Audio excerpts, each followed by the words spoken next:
Hello and welcome to Build Series Sydney. I'm your host, Danny Clayton, and right now I'm joined by all singing, all dancing pop starlet, Samantha Jade. Hello. Hello, Nice. Samantha. Hello. How are you? It's good. I mean, I'm good. Are you good? Are you well? I'm great. I haven't seen you in a while. Yes. I do have plenty of stories when I last saw you, but we won't get straight into that. Good. Let's ease into that. Yeah. I mean, you're back with a brand new single, which I'm going to call it. It's a banger. Oh, thanks. It is a banger. Bounce. It's a fun one. We've just been watching a little bit of the music clip as well, which looked like lots of fun. Can you tell us so much fun. A little bit about putting together that rockin' video clip? Yeah, well, I love doing music videos. It's one of my favorite parts of the process of having a record out. And when I wrote the song, I saw the music video in my mind, and I saw these colors like the pink and the yellow and the bright kind of colors and just heaps of choreography. And then I think when it came to the day, when you walk onto the set and it looks exactly like how you've imagined it, that actually really rarely happens. So I was so happy. And honestly, the first take, I was like, oh my gosh, I love this, like when they sent it back to me. So it's just a celebration of fun and good dancing. Yeah.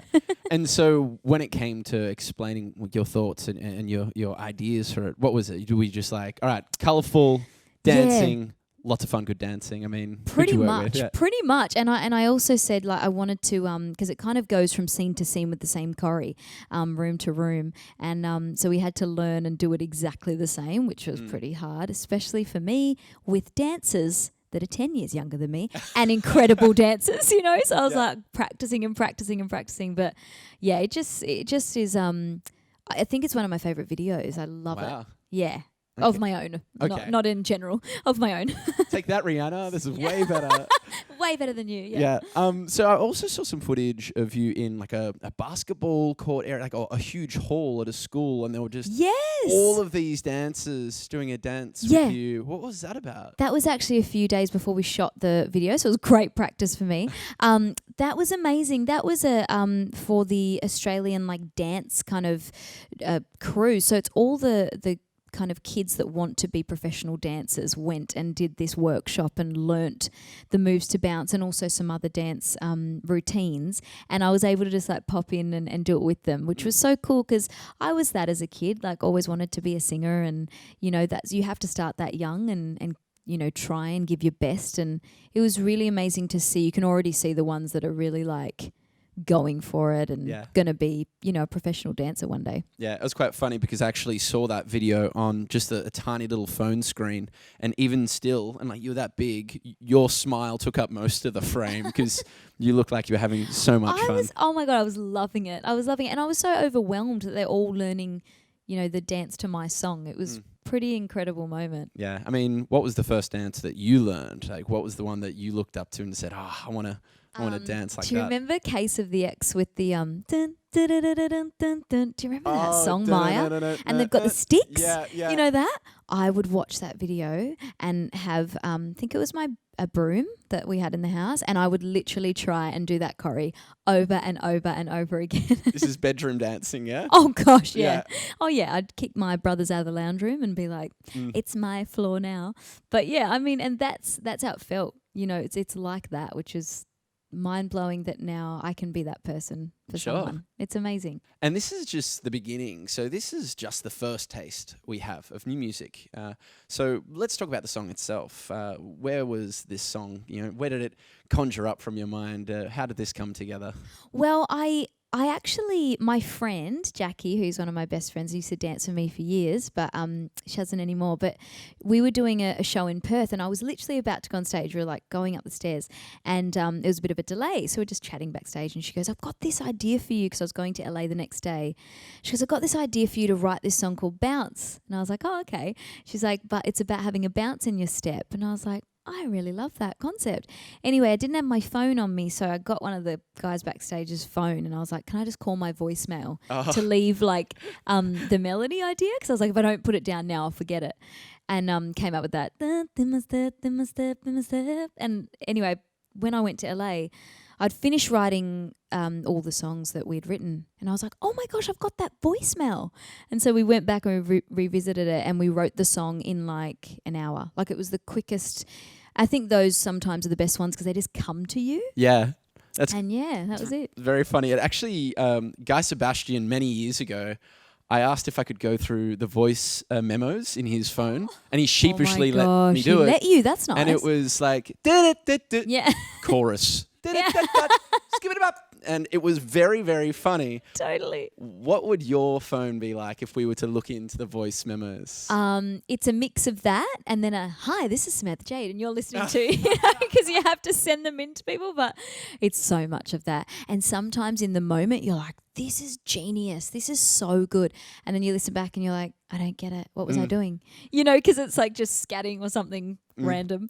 But yeah, it's the same, I would think. Okay. So for the rest of the music that we're going to get from you, is it a similar vibe? What can we expect sonically? Yeah, it is a similar vibe. I've always been really inspired by the 90s. I just love 90s R&B. I'm so glad it's making such a comeback because I love it.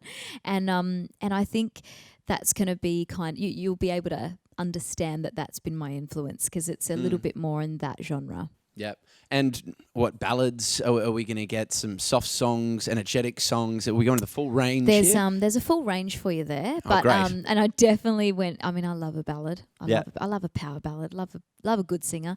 So there's some there's some vocal moments and some ballads and actually for the first time not to go too dark, but for the first time I did revisit some of those kind of scars that the industry had left for me and actually wrote about them, which was really, really big for me because it's something I hadn't actually done before, I don't think. And I felt like, I turned 32 this year and I was like, I'm ready to go there and get on with it. So I think you'll hear some of those things too. Fantastic. Because you've had such a tumultuous, incredible career. You've had the highest of accolades and you've had some bitter defeats. So when we go back to those times, is this like that cathartic feeling? And what are some of those things that you're going to be dealing with maybe?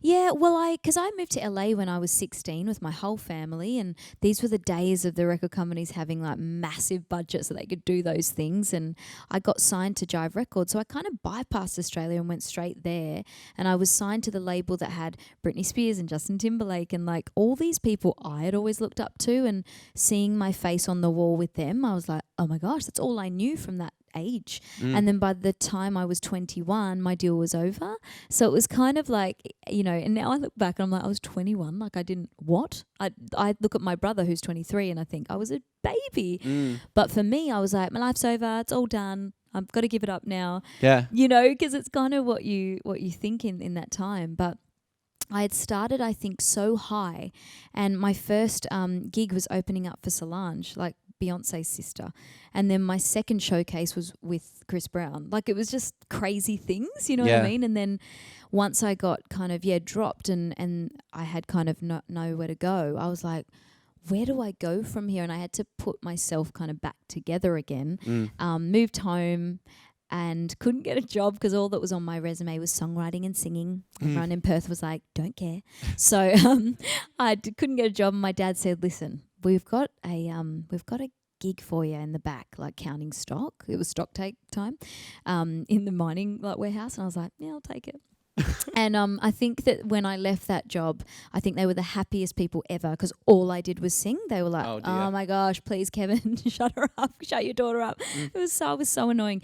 But and then I went for X Factor because I finally got the courage to sing again. And then but there was that was 10 years later for me because it was 25. I was 25 when I won. So there was all of that, that kind of happened. So much career happening in such an early part of your life. Yes, so it's almost like you tried, you failed, then you tried again and really succeeded. Yeah, exactly. So it felt a bit like this, and and I think like my other brother, he's 25 now, and I was thinking the other day we celebrated his birthday on the weekend, and that's the year I won X Factor, and he's so young, and there's so much ahead for him. And in my mind, I always felt so much older because I'd done so much. Sure. I mean, an anonymous source did suggest that in those early days that you were writing songs with Dr. Dre. Did you have studio time with Dr. Dre? I mean, tell me what was going on there. So that I worked with Timbaland. He was like the big one that I was a fan of my whole life, and then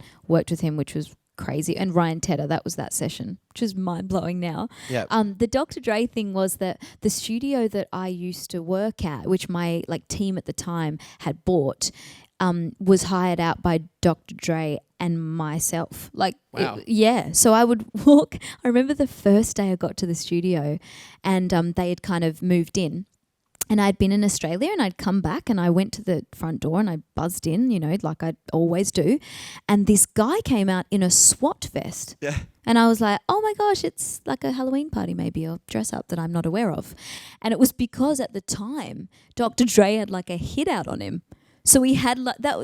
It was insane. And I was like, oh my God. And I'm from Perth. Like, do you know what I mean?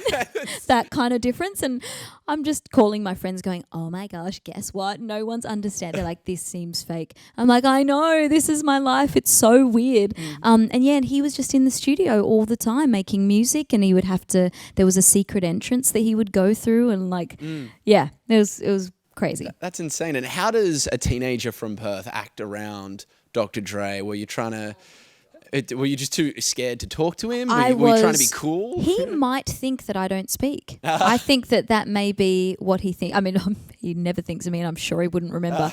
But I was like this. Hello. I didn't even know what to say. I was so like starstruck. Yeah. Because apparently this same little bird, this same anonymous source. This bird, this source. Oh, man, this same little sparrow. Okay, yeah. Marcus Sparrow. Got it. Anonymous. Also said that you were approached by Britney Spears' manager. I can't believe he told you all this. Yeah, that's true.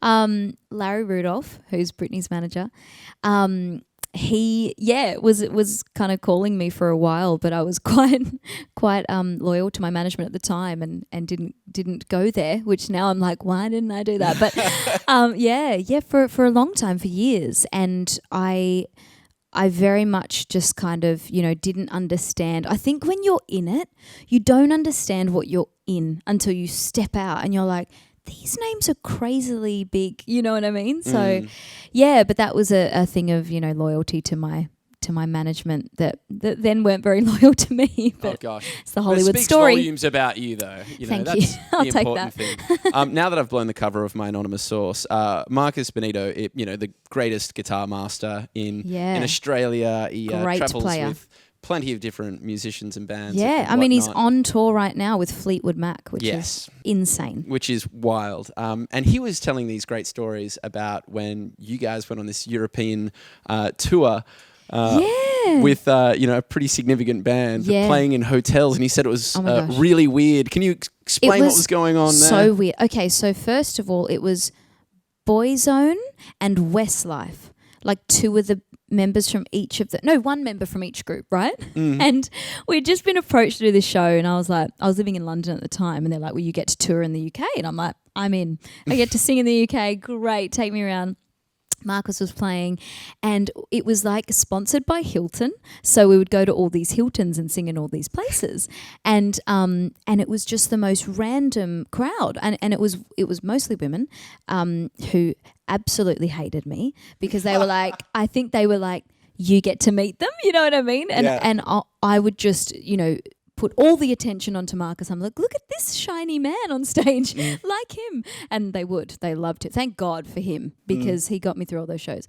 But we would, go around and sing, and we did, we'd drive and, all these venues. And it was actually really amazing to watch them sing every night. And literally, like, their fan base still is massive. It was really, really cool. Yeah. I mean, one thing that those fan bases, they're just like wildly loyal. And I think that there's quite an interesting, when we look at your fans, seems like there's been people there from day dot, and they've been supporting you from those early days. This is the moment you won X Factor. Yeah. And through all the different projects you seem to do, they seem to grow and shake and move with you. Yeah. What is it, do you think, about your fan base? How often do you communicate with them? How do you keep them interested? I don't know. Gosh, you go overseas, you come back. Yeah, I know. I'm all over the shop. I think I'm really lucky because some of them have been around since like Step Up days, which was my first song from when I was 18,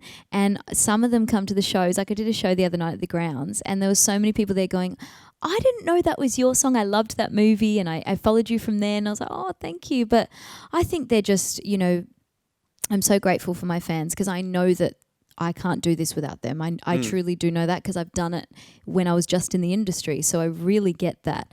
And I think communicating with them, I think social media, it's a beast and it's beautiful at the same time. And I think that I use it in the right way where I can speak to them one-on-one. And I've really tried to do that lately. I never used to take the time to do that. And now I really have. And I'm learning a lot through that. Sure, but you do give a lot back. I mean, just recently for the WARF Award from the Sony Foundation. Yeah.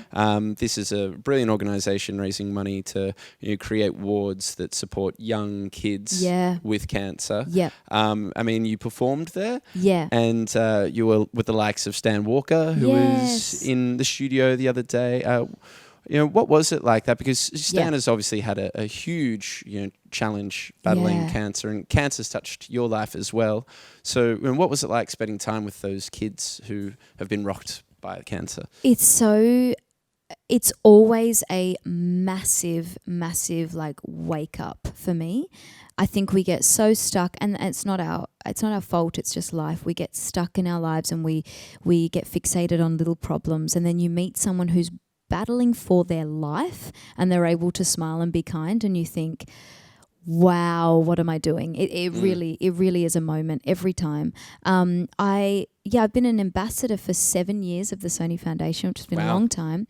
My first time meeting some of the kids was in Perth with my mum. We opened the first one in Perth, and it was so special, and even more special now I think about it that she was there.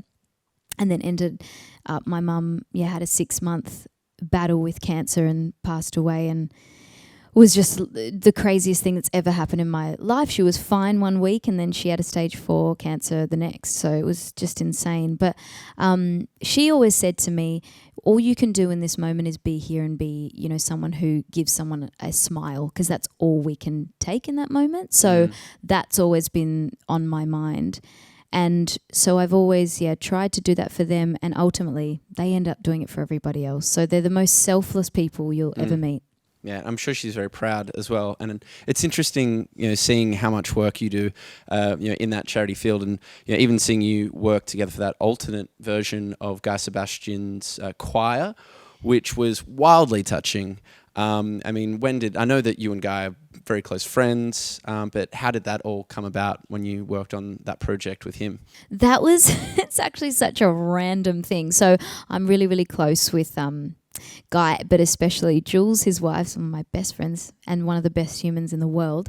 Anyway, I was just at the house having like tea with Jules. Funny enough, that's her show. But we were literally having tea and chocolate and popcorn watching the Kardashians downstairs. And then Guy comes down and he's like, hey, Sammy, you want to come upstairs and listen to this thing I'm doing? And I was like, oh, sure, because he's got a studio. I'm like, oh, sure. Anyway, so I go upstairs and I don't come back because he's like, it plays me this alternate version of Choir, which is incredible, and goes, oh, do you reckon you could jump on it? And I was like, oh, sure. And I'm thinking I'll just go away and I'll learn it and I'll come back. And he's like, no, now. That's kind of what Guy's like. I'm like, now, yeah, sure. So I did. I just jumped in the studio and I, of course, knew the song because it was on radio every 5 seconds and I loved it. And, and I didn't come back down. When I did come back down, Jules was like, where have you guys been?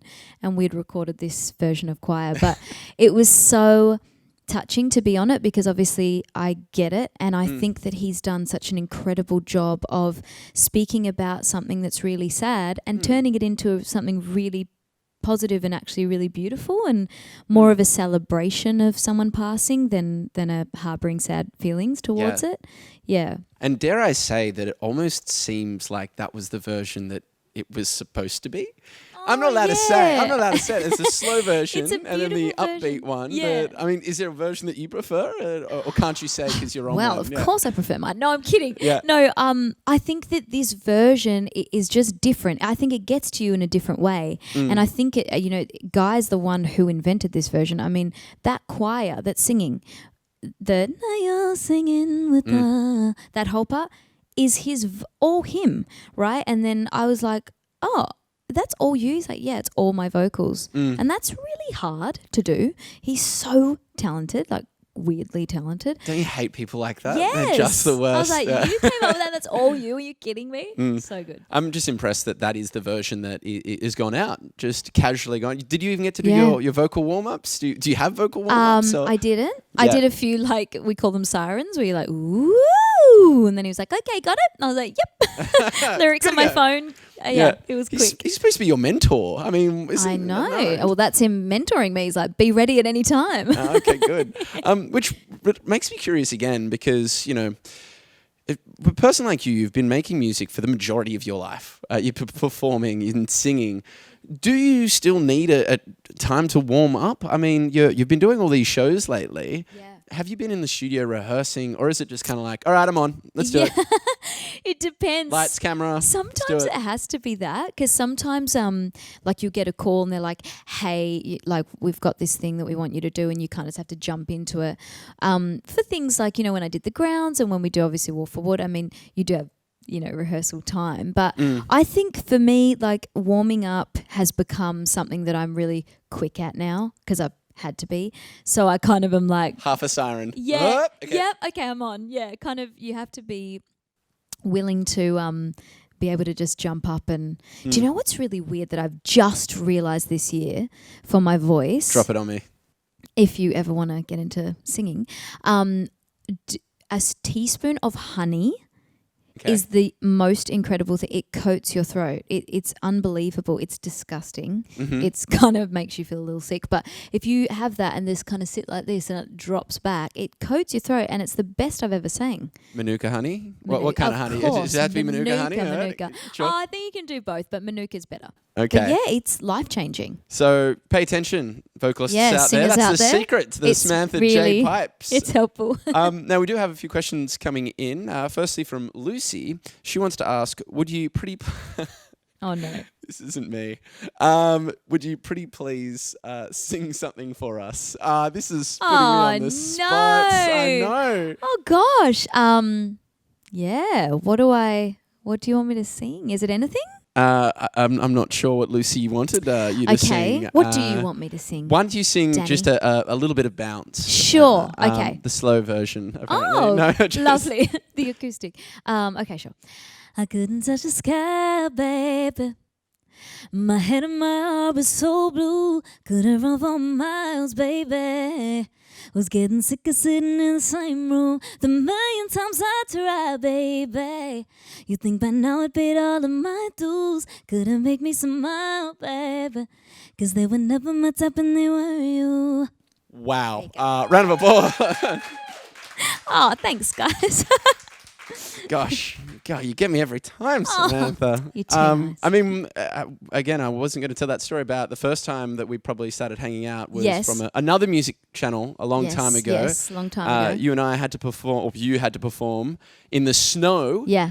It was so cold. You were rugged up. Like you were in a sleeping bag. I looked like an Eskimo, yeah. And you saved me. Yeah, because I was like, I thought I was warm enough. And then I got there and I was like, I'm so cold. And you gave me your jumper. Did I? God, gentlemen. I'll never forget that. It was this long. Okay. It was a dress, but it was amazing. Well, funnily enough, that's not what I remember. Oh. The one thing that sticks to my memory, and I was mortified for so long, was that we put you up on a stage. Yeah. But when we got to the stage, we realized that the stage was quite high and you had these boots on and you couldn't get up and everyone was waiting. And without thinking, I picked you up like a toddler and I put you up on the stage. And then after I did that, you looked at me, I looked at you, and I'm like, oh my God, what have I done? I'm like, oh. And then just to make sure that it was okay, when you finished, you looked down at me and you nodded. And I came. And you took me down. I needed you that day, and you really stood up and you were there for me. It feels so good to get that off my chest. I've been thinking about that for years. Oh my God. I was mortified. But I needed that. Oh, I'm red in the face. I'm so short. Like, for people that are watching, I'm 5'1.5", and I needed that. Yeah. I needed that help. I'm 6'6" or something. Yeah, so you're so tall. Thanks, Danny.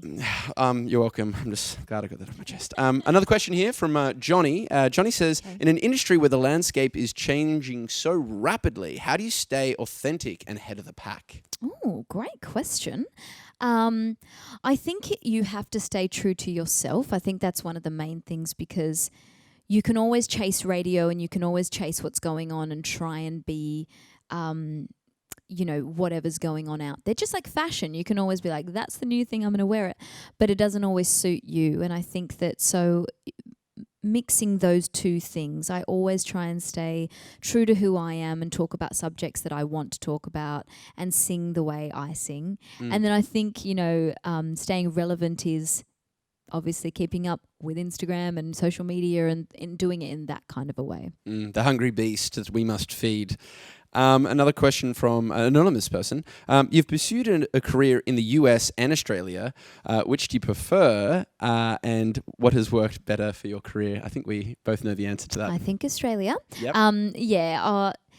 There's such a beautiful, I call it like a lounge room culture thing that we have that I love so much, because people just want to feel like they know you here.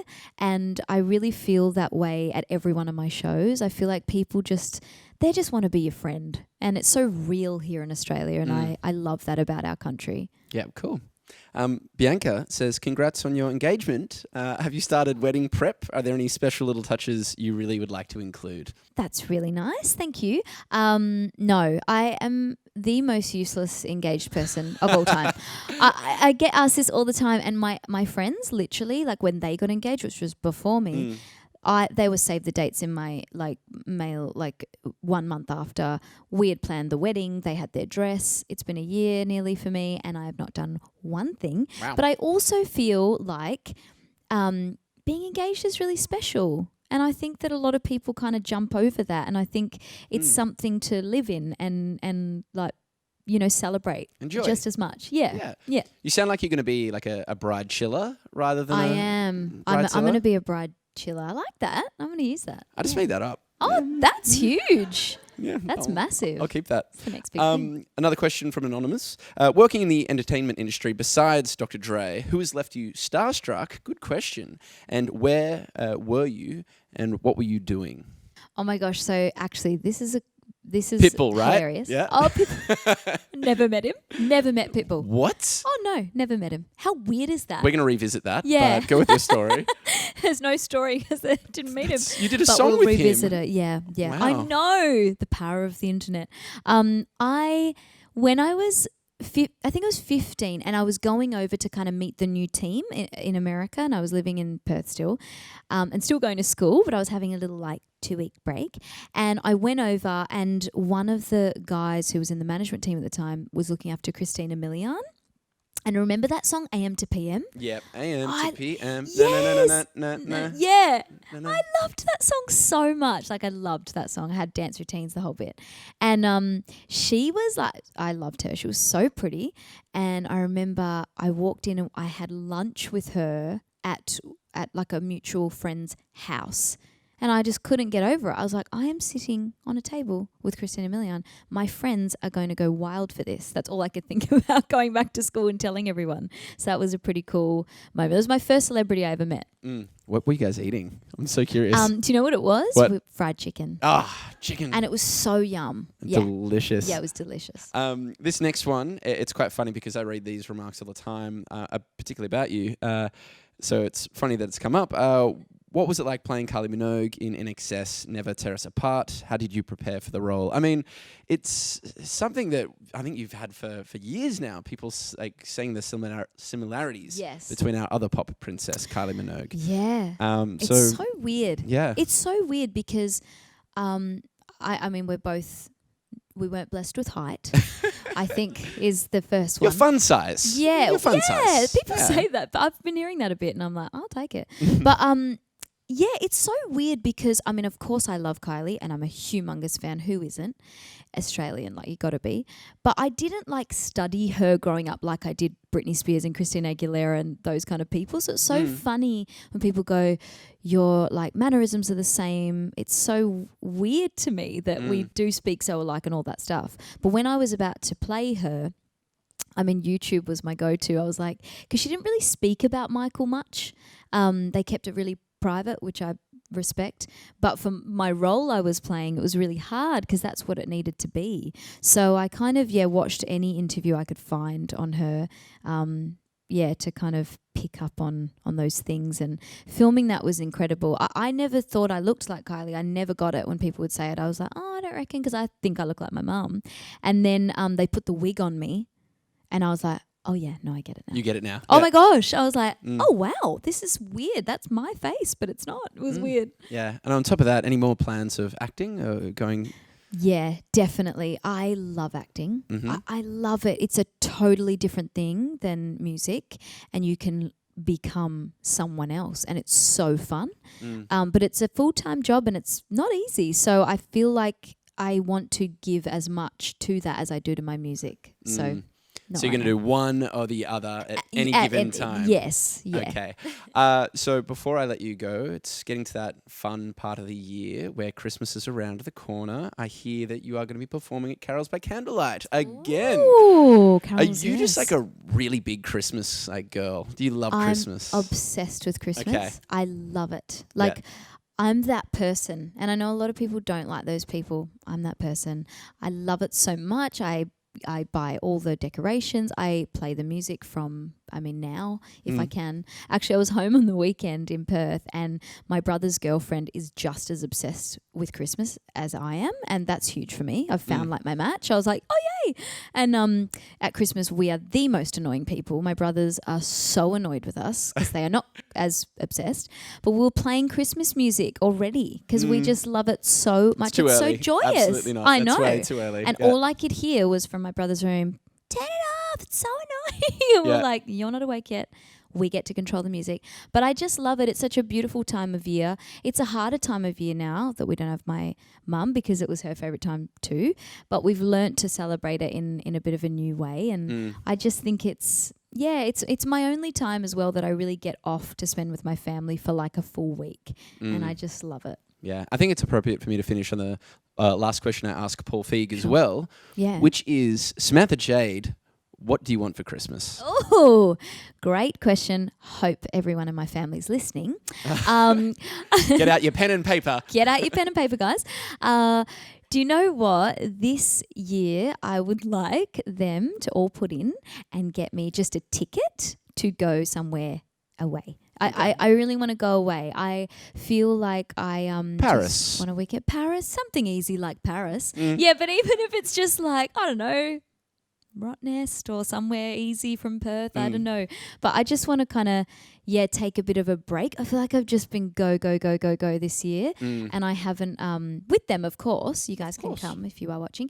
But just to kind of get away and leave and just like do nothing. Yeah. I love doing that. Sure. And I tell you what, if anyone deserves a break, the hardworking Samantha Jade does. Samantha, thank you so much for coming in. Thank you. Here on Build. If you'd like to hear a new song, bounce, get it around your ears. This has been Build Series Sydney.